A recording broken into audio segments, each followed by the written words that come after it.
This week on Houston Newsmakers, former Houston City Council member Sue Lovell. She's one of 12 people running for the city's top job, and as a former member of the city council, says she's got what it takes to lead the city. We'll ask her why and what she will do better than the current mayor or the other 11 in the field. Susan G. Komen has been funding breast cancer research for 30 years and is ready to raise money and awareness again in a few weeks with the annual Komen Race for the Cure. A cancer researcher and executive director of Komen Houston are here to talk about the progress being made and why you should do all you can to support this year's event. And Linda Laurel is here to talk about the annual college fair she's helped sponsor for 2 decades, except now her scholarship fund is partnered with the Greater Houston Partnership's Smart Up Houston program. The upcoming college and career conference right around the corner. The plan to change lives and benefit the Houston economy. From KPRC Channel 2, this is Houston Newsmakers with Cambrell Marshall.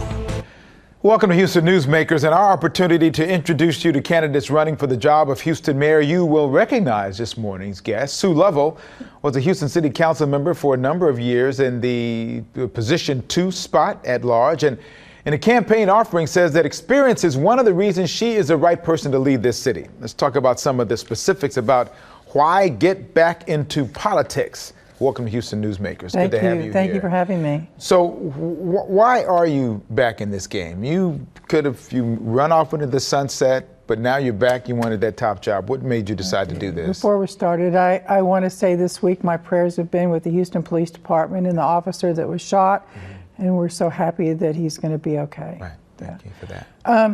I always wanted to run for mayor. I was on council. You know, timing's everything, and there just wasn't a good time to run. I decided I wanted to run for council now because I think we need for mayor now. I'm sorry. Yeah, can't run for council. For mayor is because we need, I believe, new leadership in this city. And I've sat back and watched a city that gave me great opportunity and my family, and I see things that are not being done that keep this a city of opportunity. What is the biggest thing? Is there one big thing, or obviously there are probably several, but what is it out there that's happening now that just really makes you say, okay, look, I can fix that?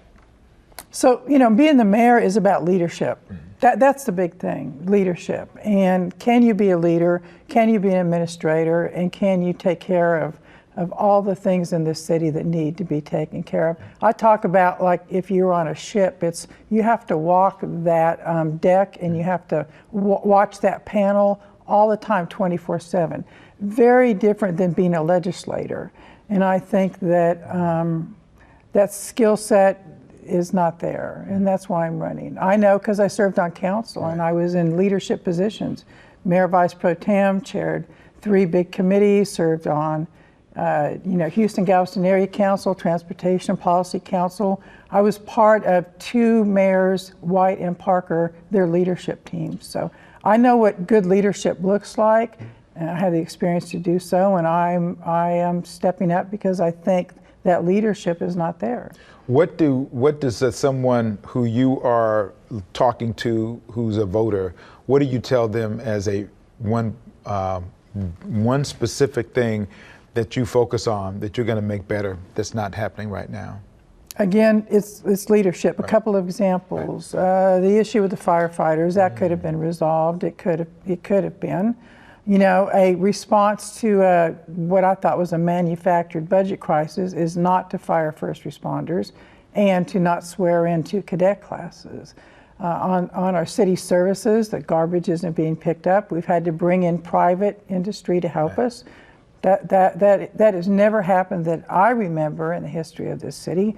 That is not good leadership. And then this mayor ran on all fix the potholes and fix the streets. And if somebody can point to me where that's been successful, I'd be happy to take back my statement, but I'm pretty sure I won't have to. What do you do to break through the crowd that's out there? There's a lot of people running, and some of them are people who, a lot of people may not have heard of. They're running for the first time.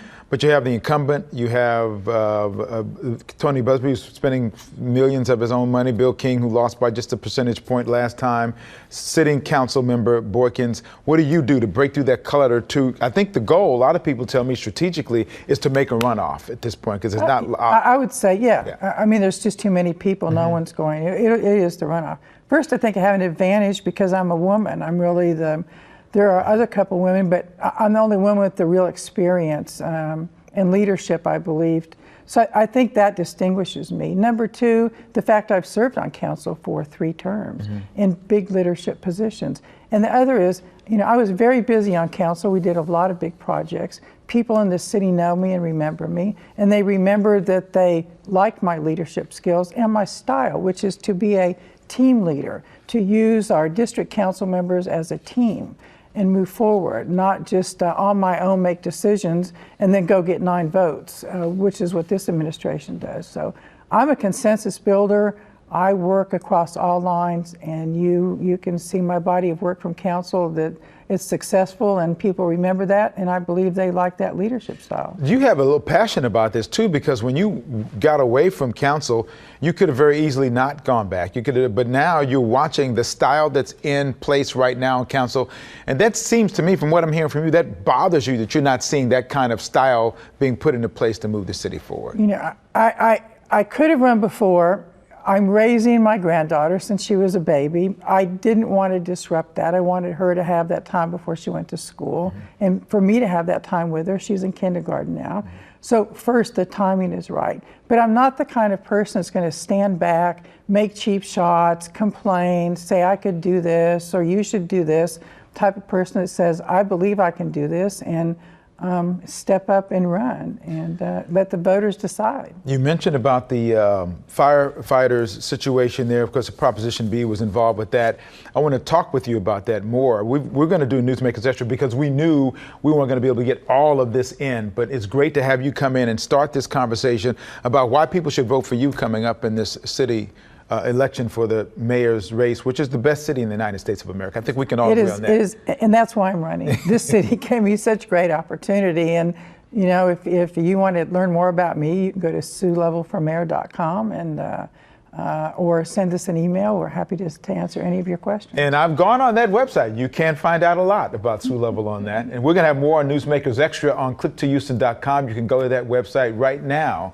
In the meantime, thank you, Sue. Thank you. And since we're talking familiar faces, I welcome another one as Linda Laurel joins me to talk about the upcoming Upsmart College and Career Conference and the collaboration between the Greater Houston Partnership and the Laurel Scholarship Fund when Houston Newsmakers continues.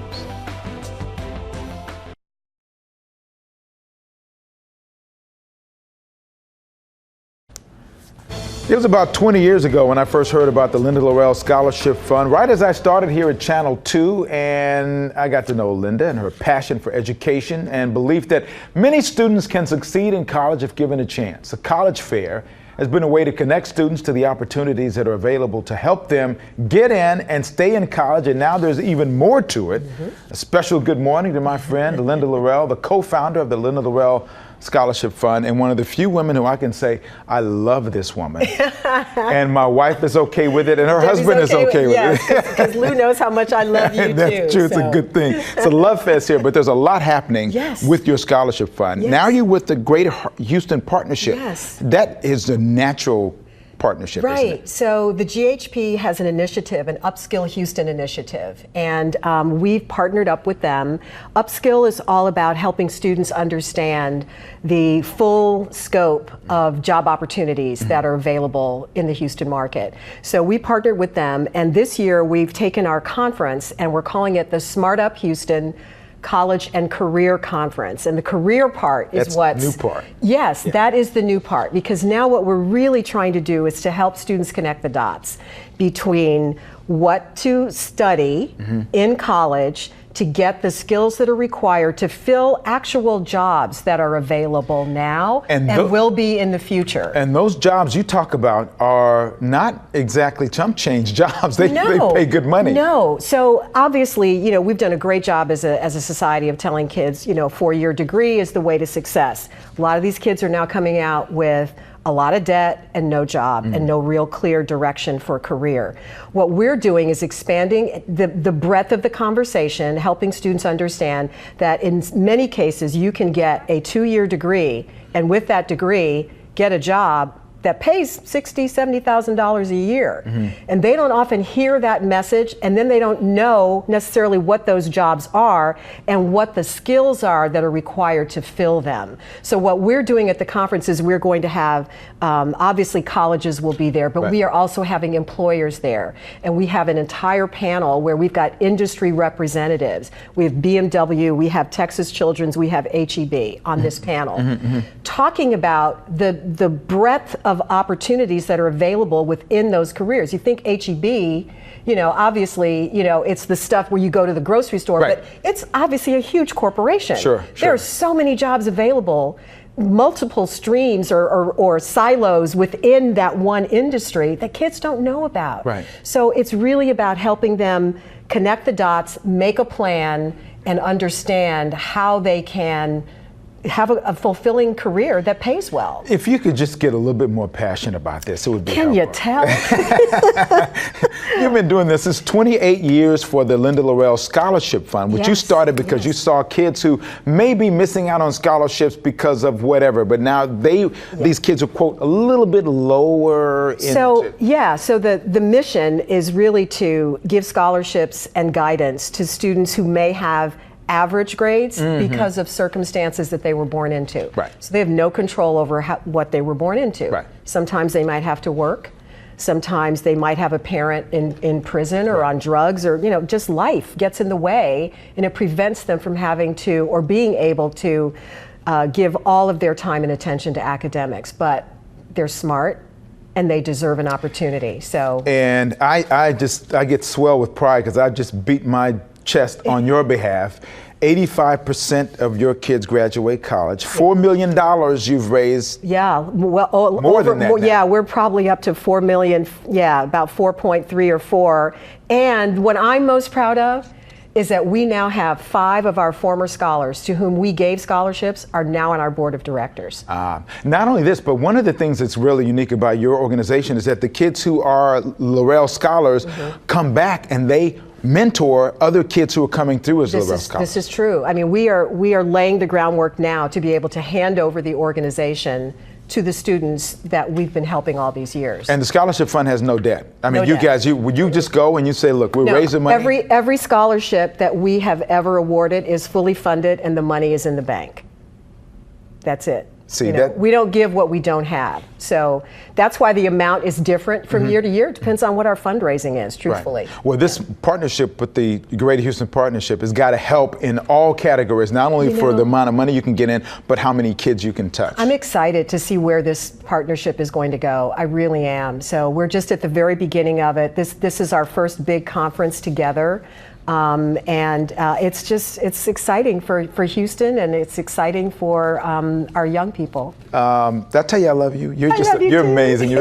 Talk about this event. It's coming up this coming Saturday, 8 a.m. to 4 p.m. Not this Saturday. No, I'm sorry, Saturday 21st. Right. Is the 8 a.m. to 4 p.m. So it's free. It's free. High school students and parents. It's free. You have to register. That's a good, because space is available. Yes. And the best place to go is lindalaurel.org. You can go find all the information you need, go through that, find out Smart Up College and Career Conference. Great. Thank you. You're amazing. You know what? When you get to the pearly gates, St. Peter's going to say, Linda Laurel, get in here. Get in here. I sure hope so. Thank you, Linda. Thank you for all you do. It's been a pleasure as always. So just ahead, we have an event that Linda emceed for many years, the Susan G. Komen Race for the Cure. Remember that? I do, many years. Right around the corner, we'll talk about why this organization continues to be at the forefront of breast cancer research and why you should do everything you can to support this event.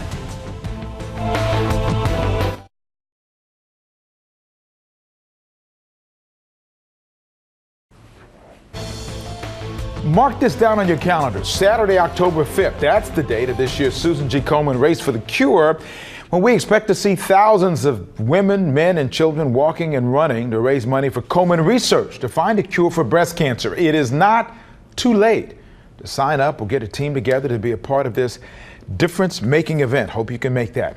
Here this morning to talk about the event and some of the ongoing research that makes Komen's success so important, Julie Voss, the Executive Director of Susan G. Komen Houston, and Dr. Valentina Hoyos, the Assistant Professor at the Center for Cell and Gene Therapy at the Dan L. Duncan Comprehensive Cancer Center, Baylor College of Medicine. Good morning to both of you. Good morning. Full disclosure, I signed on as co-chair of this year's race, along with the Komen board member, Ellen Elam. So I have a vested interest in seeing that this race succeed. Julie, let's talk about this. This is the 29th annual event that this race has been going on. Let's talk about how the money raised is going to be spent on research. Sure. So for every dollar raised, 75 cents stays here in Houston for local programs to help women and men that are fighting breast cancer or for screening. But 25 cents of every dollar goes toward our national research program. And that funds cutting edge research across the country. But we are so fortunate here in Houston to have the Texas Medical Center and to have some of the best and brightest researchers across the world. So quite a bit of that comes back here. And I know that one of the goals is to reduce breast cancer deaths by 50% in the United States by 2026. And that is a big, big goal based upon the history of cancer. Talk about how, we talk about how the local money is raised and it goes toward that national research, but it filters back. In that way, it really does make a big impact. It does. So since Komen has started funding research, our local researchers have been fortunate enough to receive almost $94 million in research funding.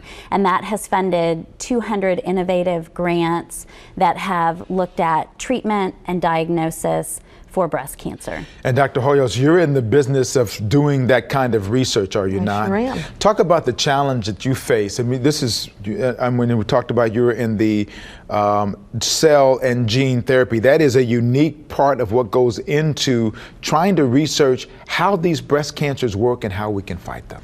Yes, so actually my research focuses on trying to make the immune system attack cancer using the patient's own cells. That's why it's cell and gene therapy. So we take T cells from the patients and we train them to attack cancer cells and then give them back to the patient. This is translational research because we take what has been already discovered and try to make it into new therapies to be able to treat patients. Every time I hear about this sort of thing, it is really amazing to me about how this works.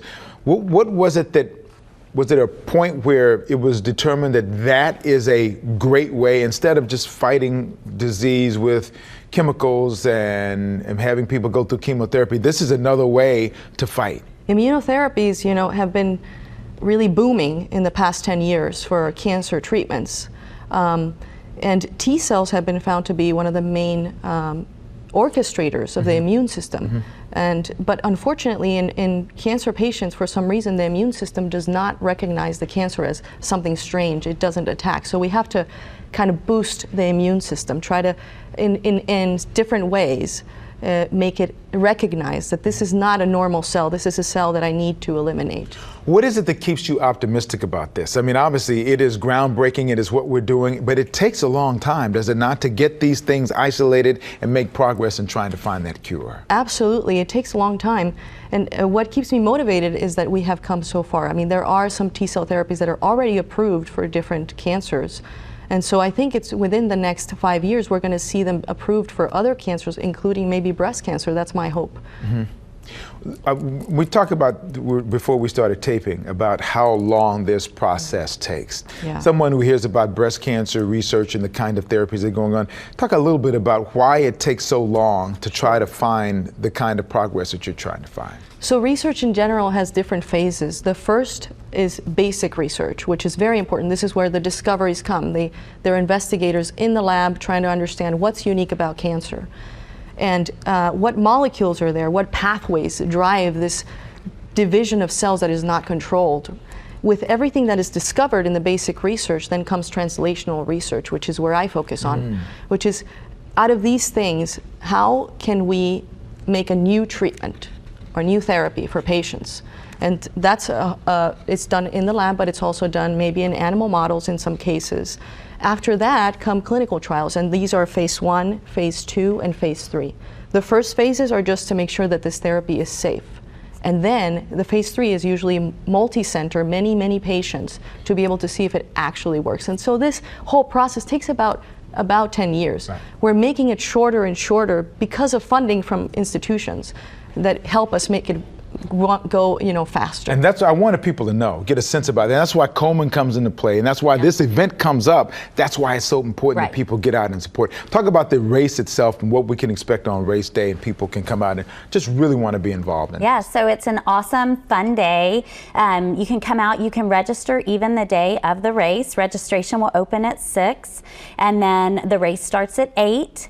And then it's really just a very fun party atmosphere. We're expecting about 10,000 participants and then their families and friends. So it'll be a big crowd, lots of survivors that are all, walking and running to show that they have beat breast cancer, women who are fighting breast cancer, and their supporters and families. It is a festive occasion. It really is. If you've not done this, you need to really get out and make a point to come out. October 5th is the date. It's going to be at Sam Houston Park is where it's centered. Along the Allen Parkway is where it gets going there. 8 o'clock. You can register starting at 7 o'clock. Come on out there. Register between now. If you wake up in that morning, you say, I want to come out and do it, come out and do it. We're going to work on our end to try to make sure the weather's okay. Yes. Can't promise, You're but we'll try that. I'm going to do my best anyway.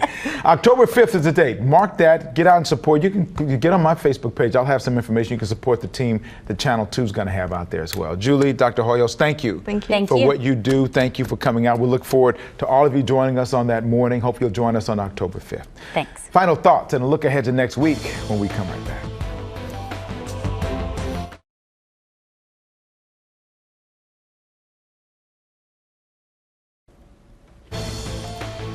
Next week here in this space, a special conversation about mental illness and how a mental illness, for example, does not have to end in murder or some sort of negative situation. You may be surprised how many people have mental issues that can be treated and keep people functioning in society. We'll talk about that. And thank you, by the way, for your social media communications with me. Follow me on Twitter, KPRC2 Cambrell, #HOU Newsmakers. And you've been good about sending subjects or stories you'd like for me to take on as well through email at HoustonNewsmakers@click2Houston.com. Thank you to my guests this morning and to you for watching. And if you want more information about today's program and for the Newsmakers Extra with Sue Lovell, go to click2Houston.com and under the news banner, click on Newsmakers. Have a great day, everybody. Hope to see you back here again next week, and go Texans.